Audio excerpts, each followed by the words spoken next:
Unless you're a Hamlin fan, he did indeed beat your favorite driver. The Bristol night race is in the books, and just now NBC has popped up the current playoff standings heading into the round of 12, heading into Texas, which I will talk about at the end of the stream is probably way more of a wild card than any of you think. But welcome everybody to our post-race stream for Bristol, baby. The 2023 Bass Pro Shops night race. We have everything in the books. Unofficial results are ready to go and are on NASCAR's website. I'm going to read them off for you, but really quick, this race was 500 laps, 2 hours, 49 minutes, 29 seconds. There were 6 leaders with 10 lead changes and 6 cautions on the day. Before we get into anything else, though, let's look at it. I have it at the bottom of my screen right now. William Byron and Martin Truex Jr. lead the playoff field now with 3,036 points. That is not 2,000. We have another reset. Denny Hamlin is up to third, 3,032 points. Then you have Kyle Larson, fourth position, 3,023. Then you got Chris Buescher, 3,021. Kyle Busch, 3,019. Bell sitting at 7th, 3,016. Then Reddick, currently the last one in, 3,014 points heading into the next round. 3 behind him, tied for the 9th spot, is Ross Chastain and Brad Keselowski. They are the first 2 out. Then you got 6 behind them, Ryan Blaney in 11th, and 14 back. Everyone kind of saw maybe someone getting bounced in the first round, but Bubba Wallace is able to continue on. He gets in 12th with an even 3,000 points heading into the next round. By the way, be sure to lick that like button. I see Matthew is currently in the stands. I agree, fun race, but Xfinity's a bit better. But let's get into the finishing order.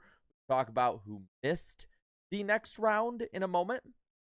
But Denny Hamlin beats many people's favorite drivers, getting the win. And I have his quote saying, "It's our year." And I, of course, so when I keep repeating, I beat your favorite driver. Denny Hamlin having a lot of confidence, and maybe it is his year, but it is Denny Hamlin. So I don't want to go and jump the gun on this one. But he beats Kyle Larson by 2.5 seconds. 5 seconds back is third place Christopher Bell. Christopher Buescher, 9 seconds back, barely beating Ty Gibbs to the line for 4th. Ty Gibbs, a great run tonight for the rookie in the 5th position. Michael McDowell, he had probably one of his best overall runs of the year. Probably one of the best, if not his best, oval run of the year. But comes home 6th, just not enough to get to the next round. Chase Elliott, solid 7th place. I got to say, that paint scheme or livery or whatever you want to call it, damn good tonight. Brad Keselowski comes home 8th. William Byron 9th and 10th. Ricky Stenhouse Jr. That's it. Those are your lead lap guys. Top 10 finished on the lead lap tonight. But Stenhouse, another one who just could not make it. To read off the guys who didn't make it, it was Joey Logano, Kevin Harvick, as I got an Adobe update. Nice. Joey Logano, Kevin Harvick, Ricky Stenhouse Jr., and Michael McDowell out of the playoffs as they run now. But going back down through the lineup from here, you have Hocevar coming home 11th. Then you got Stenhouse, he's right behind Stenhouse. Stenhouse got past him right at the end. You got Preece in 12th, Bowman 13th, 14th Bubba Wallace, 15th Tyler Reddick. Then you have Gilliland in 16th, 17th Austin Dillon, 18th Eric Almirola. Those guys, 11th to 18th, finished 1 lap down tonight. From there, we have Martin Truex Jr. coming home 19th, barely making it to the next round, but Truex advances with a 2-lap down finish in 19th. Same for Kyle Busch in 20th. Then Daniel Suarez, 21st, 2 down. Ryan Blaney, 22nd. 23rd is Ross Chastain. Those guys from 19th to 23rd are 2 laps down. Eric Jones, 24th, 3 off the pace, as is Corey LaJoie in 25th. 26th, J.J. Yaley is 5 laps down. Then 27th, 5 laps down as well, is Briscoe and Harrison Burton, as well as 29th place finisher, and who is out of the playoffs as well, Kevin Harvick. Finishes 29th, virtually ends his season. From here, it's just about getting that win because the championship is over. 30th is AJ Allmendinger. He comes home 9 laps down. 31st, 10 down, is BJ McLeod. And last car on the track, Austin Cindric, after an early wreck with Allmendinger, comes home 12 down in 32nd. From there, these 4 were all in a big wreck in the middle of the race and were out. There's 33rd place Ty Dillon, 34th place defending champion, and the last guy in the grid to be eliminated, Joey Logano. Justin Haley in 35th, and unfortunately, for a lot of us old-time fans, Ryan Newman dead last tonight. But with that, we're going to put that on the top of the screen. I'll get those super chats, and we're going to go through this race and look forward to the race weekend coming up in Texas. I know you guys probably are thinking I'm crazy, but Texas is a wild card, and I will explain why towards the end. I'll make sure to write it down, but first, here are your post-race results for the 2023 Bass Pro Shops night race. If anything is off, let me know. There might be something. I don't know. We'll just keep going.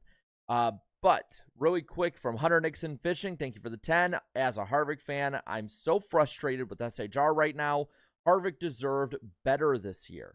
I agree too. Harvick did not get the best send-off he could have. If he were just on a team that was running, you know, say Stewart House Racing so far has been like a C team. If he were running just on a B team, I think he gets a win by now. Irvin Alvarado, thank you for the 5. RFK Racing will lead Ford to glory. Meanwhile, SHR and Penske buildings implosion. I will never forgive SHR for ruining Harvick's last season. Yeah, Harvick's the only one that's kept him relevant tonight. I'm looking and, Priest finished 12th. From there, Almirola 18th. Briscoe's 27th. And then Harvick 29th. I mean, yeah, I finished lowest of them, but man, he also had some damage as well. But it was what a terrible way to end his season. But Tyler McGonigal says, and thanks for being a member for 2 months, says Joey and Harvick out, yes.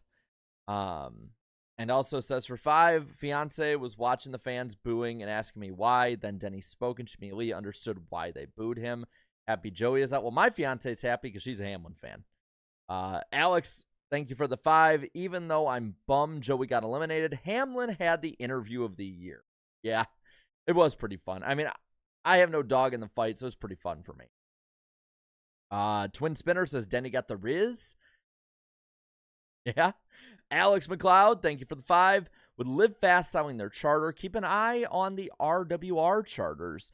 They haven't done well in the past years, bottom in points. Well, yes and I think no. I don't know how exactly it works right now, but Brickware Racing is not as bad as people say. Hunter Dosso, thank you for the 5. I almost said 4. 5. This race is honestly mid. The amount of boos Hamlin received was glorious. We'll talk about it. I give the race about a 6 out of 10. There was better passing than last year. They did not use the short track package. I saw a lot of people in the chat before the race is finished, and even in here so far talking about the package. That was, I believe, the package they used at Nashville, not the short track package. Still, I thought it was better than last year, but a lot of improvement definitely is needed.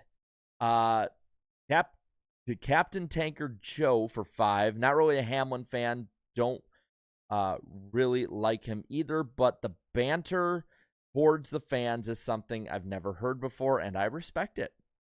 I mean, I think it's pretty fun. Scott McNew, thank you for the 5. I am a diehard Truex fan, but if he can't win the championship, I would love to see Hamlin win just to piss the fans off. Gotta admit, it would be pretty funny. And And then Isaac, thank you for the 2. We'll get to the post-race stuff right after this. But thank you for the 2, saying even though no McDowell W, he gave an A+ performance. Yes, McDowell supremacy, eliminated from the playoffs, but still a good year. Still a very good year. And I will correct myself from a previous video in his second playoff one. I don't know why I misspoke on that one. By the way, click that like button. Let's get over 100 likes. Subscribe if you're new. We do this all the time. Plus, on Wednesday night on Eric Estep's channel, we got the NWP. But let's get in to the Bristol night race. Stage 1 started and then didn't start, and started and then didn't start. What I mean is, so you got Christopher Bell on pole. Rain arrives right as the engines fire, and we get about a 20-minute delay on already an advanced start time. Which attaboy to NBC and NASCAR for having the wherewithal to say this is an important race. We need to make sure the rain holds off. Rain all night was skirting by the track, but it was around about the next 10 minutes I saw was forecast for it to be at Bristol. So good on NASCAR for getting the whole race in, similar to what they did with Nashville earlier this year. I know people don't like the pre-race stuff, but it is what it is. I would rather see the full race than get 20 minutes wasted of pre-race. But they start going, they're pacing around, and then they're back down pit road and stopped again. Finally, after about 40 minutes of delays, they are racing, and for the most part, it was pretty, I would say, level-headed, as most starts to Bristol night races are. There wasn't really too much jostling in the pack or hitting. There wasn't too much aggression for what could have been, because there definitely could have had a lot more aggression. But finally, on lap 68, we have our first incident. I'm not saying finally like I want crashes, just that we have the first bit that shakes up the field with AJ Allmendinger and Austin Cindric getting together. Again, just continuing some pretty damn awful seasons for both of them. And I would personally say underperforming seasons, even if you didn't expect much.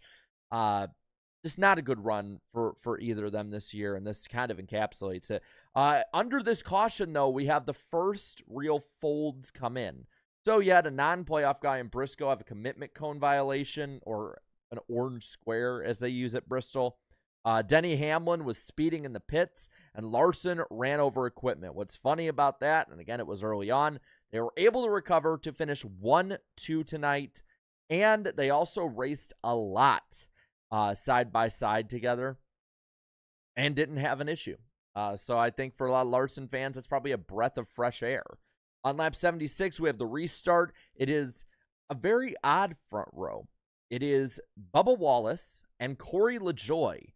And Corey LaJoie is the one who advances forward and actually gets ahead and leads a bunch of laps. I believe now LaJoie has led more laps in 2023 than the rest of his Cup Series career, is at least the stat that I saw floating around on the Twitter machine. But good run so far for him this year. At this point is where Harvick starts free-falling through the field, and he really never makes his way back up the pack. I was honestly surprised just how awful he ran. Even for SHR standards, I was just surprised. It was very much I wouldn't even say a choke. It was just SHR being SHR. Kind of, Harvick has outperformed SHR all year by a wide margin. And unfortunately, at the worst time, and love or hate the playoffs, they expose stuff that has been an issue or not throughout the season. At the worst time, Harvick and that 4 team regressed to the mean. He was not able to overcome an awful car tonight, not able to overcome the issues that he had tonight. This was the start of the end. This is the beginning of the end of his season, as we saw. Lap 106, we do have a caution for rain. This probably actually saved a bit of his free fall for a bit. So rain comes out, and then about 7 laps later, we have a restart. LaJoie and Bell are fighting for the stage win, but Christopher Bell, who I think, at least in the first 2/3 of this race, had the best car of the night, Bell gets the stage win right over LaJoie. Great run still for LaJoie. Probably going to advance him up a little bit more in the points, and maybe the owner's points, depending on how that all goes. Still, great run for the 7 early on. Bubba Wallace comes home in 3rd in stage 1. Then William Byron and Tyler Reddick, the top 5. Chastain 6th. 7th, Brad Keselowski. Kyle Larson recovers from that penalty to get 8th in the stage. Then you got Martin Truex Jr. 9th and Ty Gibbs in 10th. Now I'm looking through to the next round really quick, but those 2 points were some very instrumental points in getting Truex up into this next round coming up. So luckily for him, it didn't come down to being that close, but if it did, he at least got a little more of that buffer room because of what he did in the first stage. Stage 2 comes around, lap 137. We have cars back under the red flag. More rain comes up, and it was just that kind of race early on. I was worried that we were going to be racing basically like halfway, and then whatever the rain allowed us to. Kind of like Atlanta earlier this year. Again, luckily, everything sort of broke up around Bristol. And we were, I mean, there were times when I was looking at the radar, it was maybe a mile was the distance between a big amount of rain, no storming, just a lot of rain, and the track itself. So, very good on NASCAR and NBC, again, for moving it up, because I don't know if it's raining there right now. I know some of y'all are there at the track, but man. And Napa Racing Fan 927 brings an update for the owners playoffs. The 9 beat the 19, so the 19 team is eliminated from the owners championship. That is the big payout one for those who may not know. I'm not going to keep track of it until the end of every round because, in all honesty, fans don't care about it, and NASCAR doesn't promote it. By the way, click that like button. Let's get over 100 likes as we keep going on to lap 141, where Bell fires off from another restart, gets a good jump, and starts lapping guys again.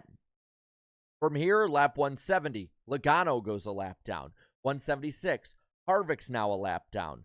Kyle Larson passes Bell for the lead in the process on lap 180, and then only a couple laps later, laps Ross Chastain.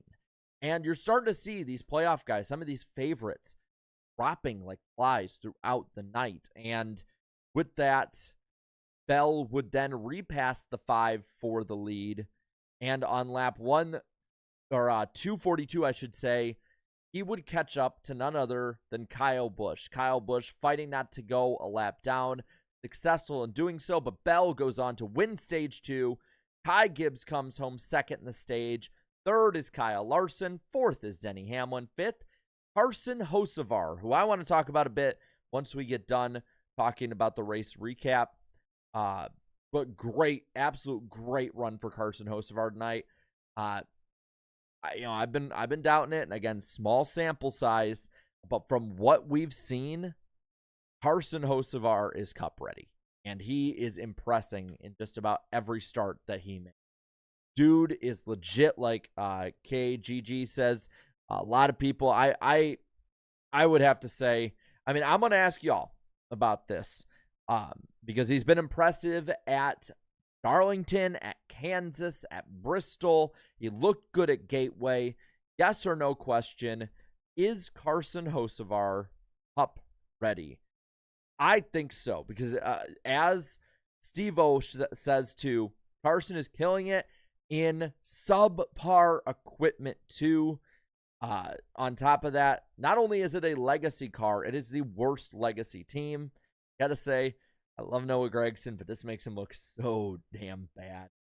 When somebody can come up in their first starts and just, boom, immediately run well, immediately compete for top 5s, and go from there. So is Carson Hocevar Cup ready? I want you guys to sound off in the chat. Let me know. But he finishes 5th in stage 2. Michael McDowell has a solid night.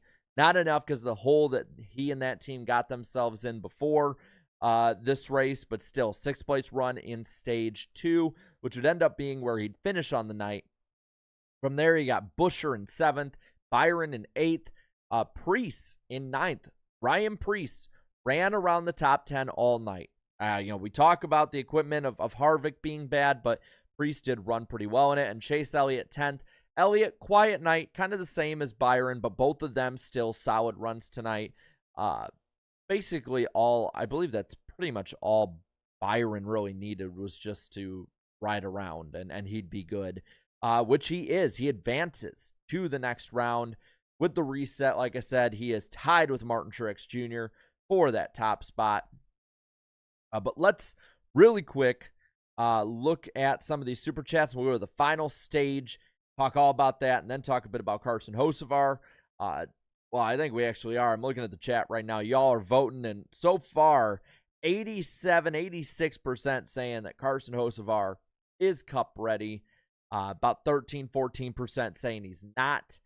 But so far, he's impressed. And he's impressed in Xfinity, impressed in trucks as he's improved, and is really, really impressed in Cup.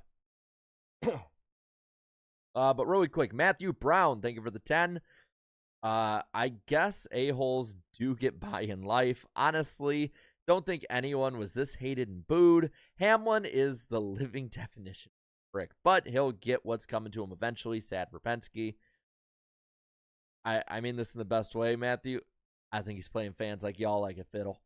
Hamlin knows exactly what he's doing, and I freaking love it. Yeah, my fiance is for Hamlin. He's been cool to me. I can go whichever way on him. I'm not rooting for him or against him. But, man, he makes it really fun when he does that kind of stuff. I mean, come on. Kyle Busch is the same thing. So I can't go too far with it. Tyler Carey, thank you for the 10, says, best short track race of the year, in my opinion. Happy for Bubba and thankful for Truex, but gutted for Harvick. SHR in shambles, and if Tony doesn't want to put the effort in, he should get the hell out of Cup. Strong words, but I don't blame you all Harvick fans. This is your last shot, and he has basically carried this team to the point that he probably has like a herniated disc in his back because of how much pressure been put on him carrying the load for this team.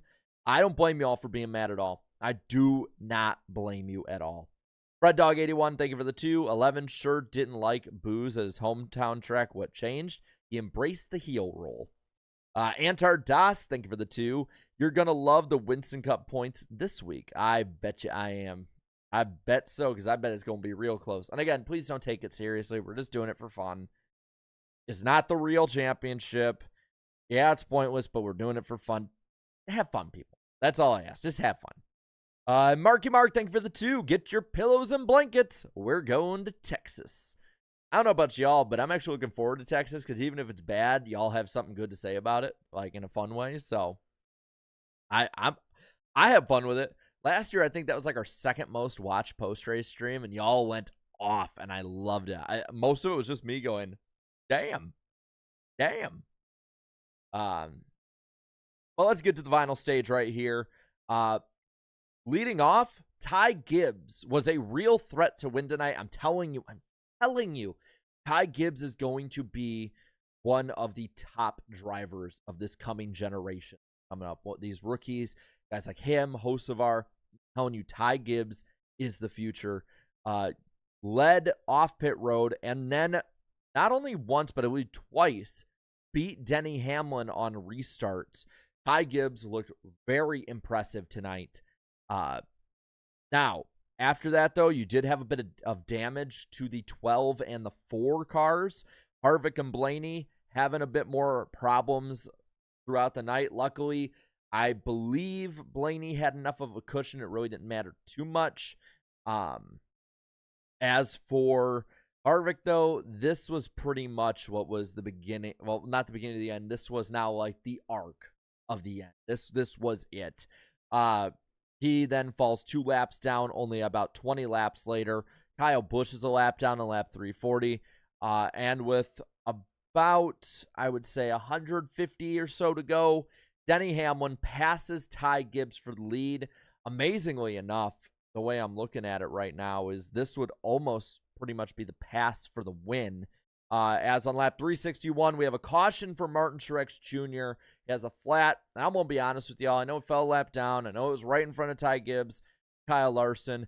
NASCAR was way too trigger happy on that caution. I like when they are safe when it comes to like weather or crazy incidents, but when it comes to that caution, I'm going to say that was overboard. I think that was, I don't know if it was wanting a caution for entertainment, or if they're just jumping the gun because he was in front of two guys that were fast, like Gibbs and Larson. But was the MTJ near spin caution worthy? I'll ask you all that, because I personally didn't think so.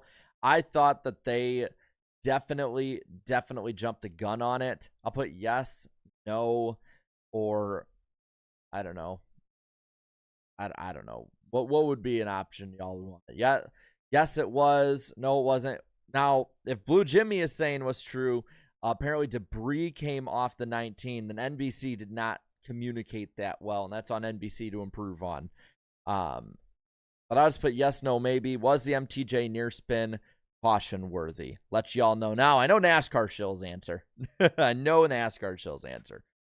If debris came off the car, I will say yes. If not, though, the way it was explained, I personally but it's not that big a deal. It did not end Truex's season or anyone else's from the looks of it. And, well, the race continued on.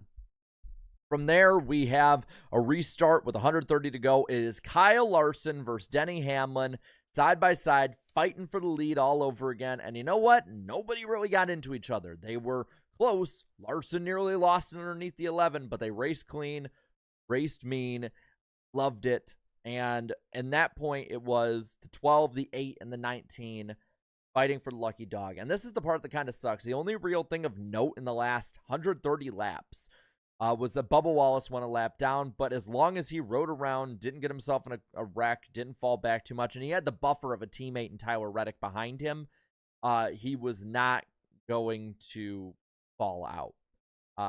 And this is, I think, the part where a lot of people are saying, oh, it was a 4 out of 10 or a 3 out of 10. It wasn't a good race. Because the ending of this race, I would say, especially compared to previous Cutline battles and previous Bristol night races and what we expect from the Bristol night race, definitely was a letdown. But from there, Hamlin is just clicking them off left and right. You know, I'm seeing guys like Reddick go a lap down, Bubba, Bowman, Reese, Hocevar, who finished 11th, all the way up to the 10th position, but he laps everyone 11th on down tonight. A classic Bristol night race move in that respect. But from there, he goes on to win, I believe, what is it, his 51st career win? I can double check. I have the all-time wins list on my phone. But 51st career win, I believe. Yes, and that will put him in sole possession of 13th in all-time wins in the Cup Series.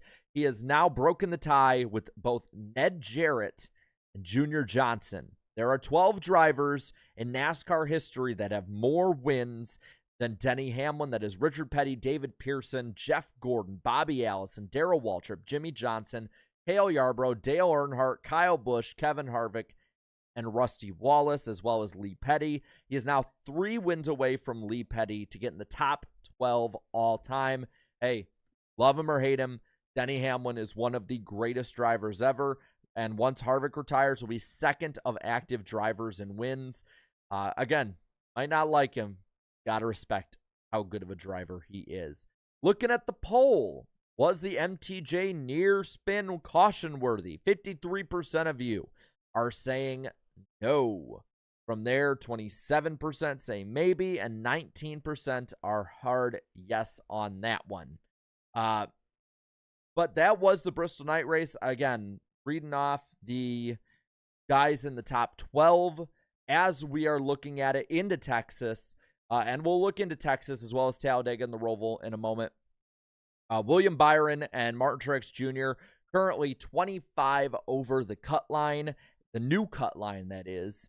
After that, you got Denny Hamlin, who is currently, doing math here, 21 above.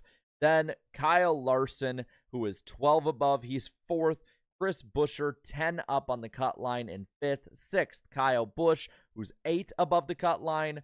5 up over the Cutline is 7th place Christopher Bell. Tyler Reddick, 3 points ahead of both Ross Chastain and Brad Keselowski. Then Ryan Blaney, who is 6 points out, and Bubba Wallace, boost on the field, 14 points out of the top 8 as we run. Coming up is Texas, Talladega, and the Charlotte Roval. Talk the most about Texas here. I'm going to get it out of the way right now. Texas is probably the worst track in the playoffs and is probably going to be more or less the most boring race out there. Probably the most frustrating race for a lot of fans, even if you don't have a driver to root for. But I'm going to say this, man. Texas is more and more and more turning into a wild card. Maybe not for good reasons. Probably for like flat tire reasons. There's always some kind of big crash at Texas. So I'll say you probably should watch it, because especially leading into Talladega and then the Roval. This is the wild card round. Yeah, Kansas has stuff, but most of the time Kansas pretty straightforward 1.5-mile race. Bristol should, but with this short track package, even if we don't have the short track package, just in general, how this car races at short tracks, I should say, because this was not the short track package that we've seen all year tonight. Not really as action-packed as we're used to. And the Southern 500, probably the most shake 'em up of the playoff races in the first round. But this coming up, thank God it's 400 miles. But Texas, Talladega, Roval, back-to-back-to-back. That is definitely going to be the biggest wild card races of the playoffs. I'm seeing Mickey Logano saying Texas needs to go and be replaced by either Rockingham or Chicagoland. Well, they're actually racing at Chicagoland tonight. I believe about 25,000 are in attendance for some motocross racing. So Chicagoland is alive. I'm telling you now. You've seen the tweets. You've seen everything else. Things can be alive for a while. Chicagoland is doing well. I just want to say that because everyone knows me as a Chicagoland guy. But Texas, again, do not sleep on Texas. I know it's probably not going to be great, but the amount of chaos, the amount of churning of the playoff grid usually that happens there, as well as the race we saw last year, as well as the crazy stuff we saw in the All-Star race. Crazy things happen at Texas. I'm not selling it as a good race. I'm just selling it as a race that is going to be very, very important for the end of the season. But that is what it is on that one. And then looking at the final super chats here, I believe we're starting here with Matthew Brown for 5, who says, I would not be shocked if the big teams are already thinking about Carson Hocevar. I'm going to potentially, you're going to say potentially HMS replaces him with Bowman to drive. Maybe, but that's long-term. But I would definitely, if I'm Hendrick Motorsports, keep him in that Chevy tree. Have him go with Spire. You know, there's talk of the whole Spire team going to 3 cars, and then maybe Trackhouse getting their, I believe Trackhouse would probably get their charter heading into 2025. But there wasn't really clear whether or not it'd be 2 teams for Spire or 3. They bought that charter, so I'm assuming 3 next year until Trackhouse can get stuff ready. But if rumors are right, Carson Hocevar is heading to that 77 car, which is Hendrick affiliated, especially when you got Stevie Letarte over there. But yeah, I'm thinking he is going to be in the long-term plans for Hendrick in one way or another. Antar Das, thank you for the 2. Gibbs lapping Busch like Jackson and McQueen. Good analogy. Cade Hesterman, thank you for the 5. Gutted for my boy, Mikey McDowell.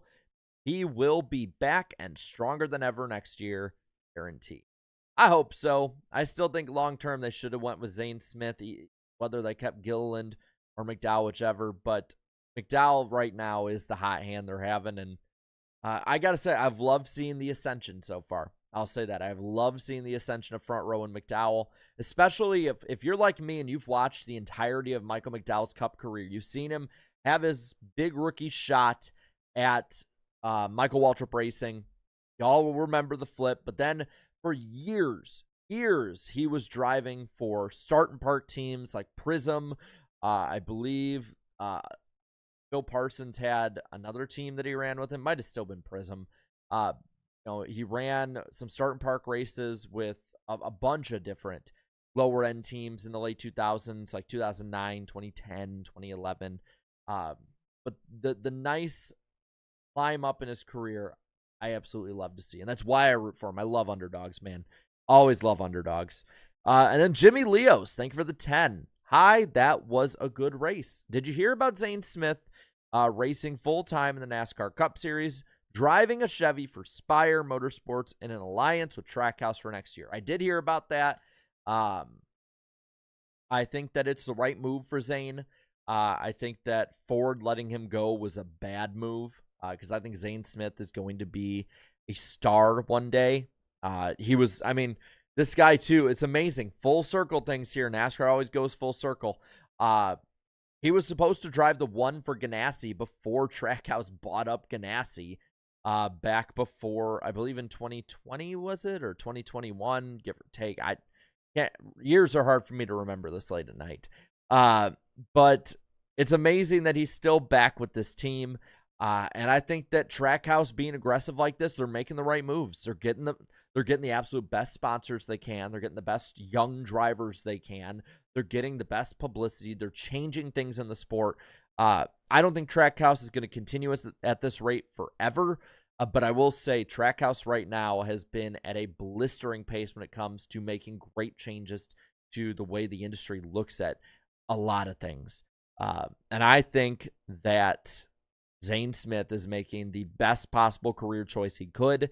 Yeah, maybe he'll take a step back, or maybe he won't have that great run next year with Spire. Maybe he will. Maybe he'll run up there with Corey LaJoie. I mean, when you're comparing, was it Ty Dillon and I can't remember who drove the 42 before him. But when comparing the drivers who have mostly been in the 42, Ty Dillon is in the 42 and then the 77. So Ty Dillon, and I can't remember the other one. But when you're comparing the drivers in the 77 with him, I think he clears them by a lot. I don't know why I was thinking 42. It's late, y'all. It's late. But was it Ross Chastain? I'm talking. I don't even know what I'm talking about at this point, man. No, I was thinking RPM. I can't remember. Whatever drivers were. You know what I mean, man. Been a long week. Sometime soon you'll find out why I'm so damn tired. I'll explain it one day.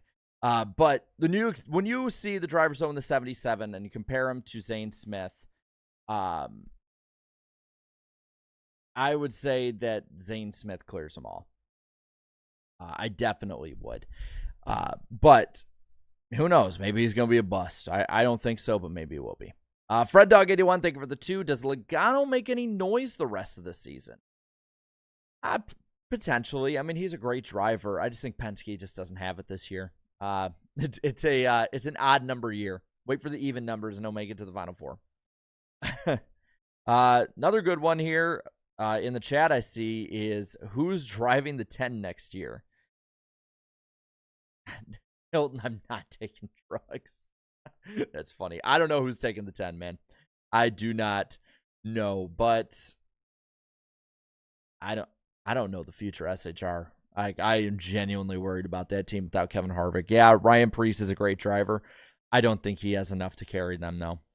SpongeBob in the 10. Yeah, leave who you think's going to be in the 10 in the chat.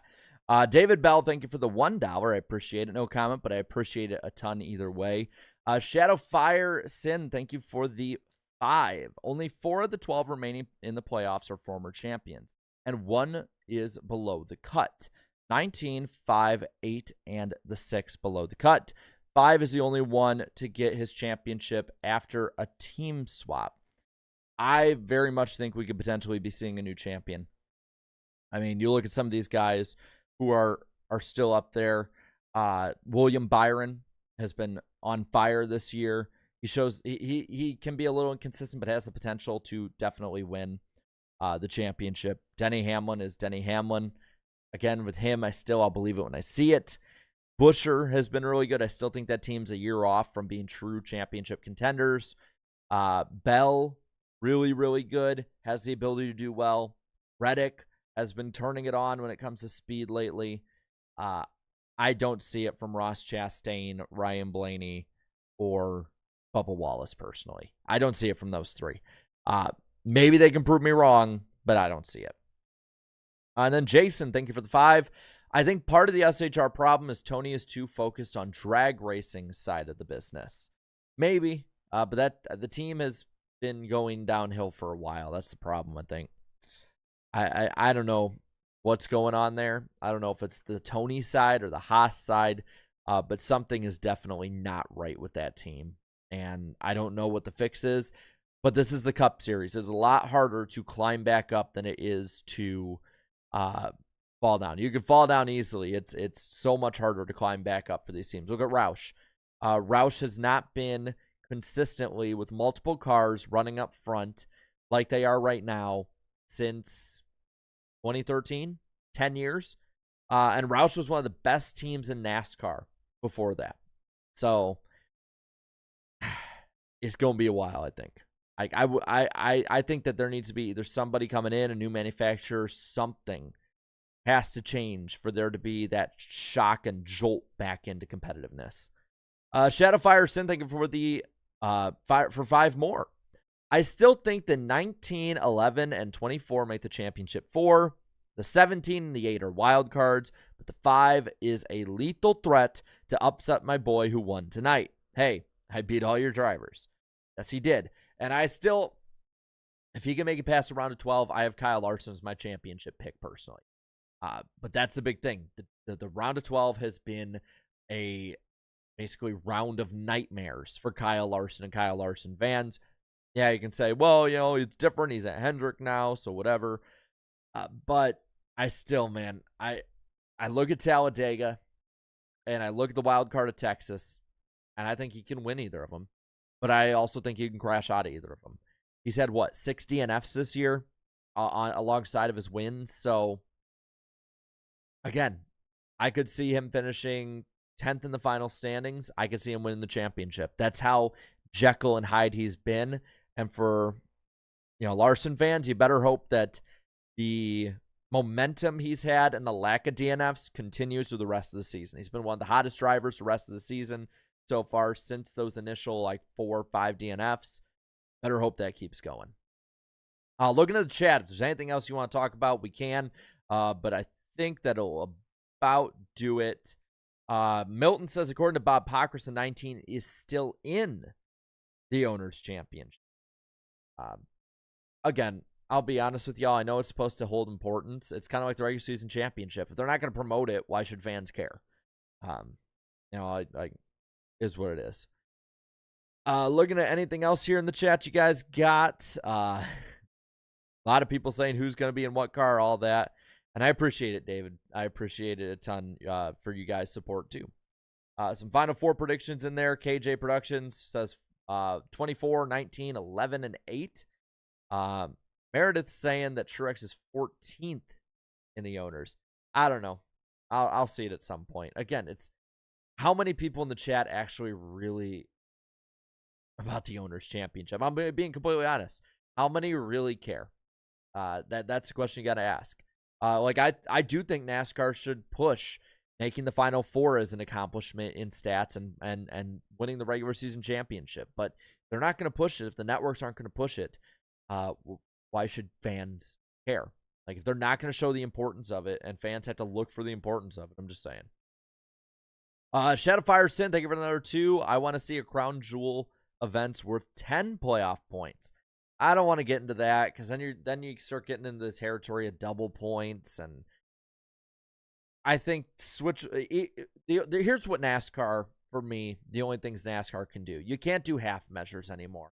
NASCAR, in my opinion, should, as much as it pains me to say it, and I don't like this points format, I think they should stay with it. Not because I like it or it makes it legitimate. It's just because NASCAR has owned this now. They've owned this format. They have fully changed their brand and identity, and you see it with fans in the stands more. You see it with TV ratings. Pretty stable for the most part for the last 5-6 years. So I think you either do that or you go back to a season-long points format. But you cannot do half measures. You can't keep tinkering with it. Whether you love it or not, the legitimacy of the championship goes down every time you change how the format is. It's already too entertainment based as is. I don't want to overdo it. Stick with what we got, even if it's not favorable. It seems like new fans really like it, and it will grow with fans over time. Instead of changing it every 3 years, leave it be for a while, and I think that's what NASCAR is going to do. Will we see a flip at Texas or Talladega? If I'm a betting man, I wouldn't say Texas, but it could happen. We saw a near flip in the All-Star race last year. I'll say Talladega. I'd give a 50-50 shot, man. 50-50 shot at this point. But that's about all I got, guys. It is a long night. I am tired. I have been up a long time. Probably a video coming out tomorrow morning or something. We'll see. Stuff through the week. And then Eric Estep's channel, NWP, this Wednesday night as well. And also subscribe to the channel if you want. We're going to do this the rest of the year.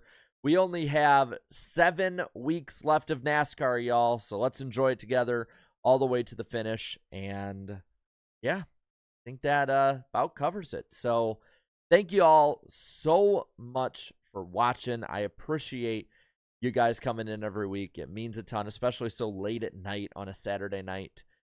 And I will see you this week and then also next weekend. So until then, have a good one and have a good night. Later.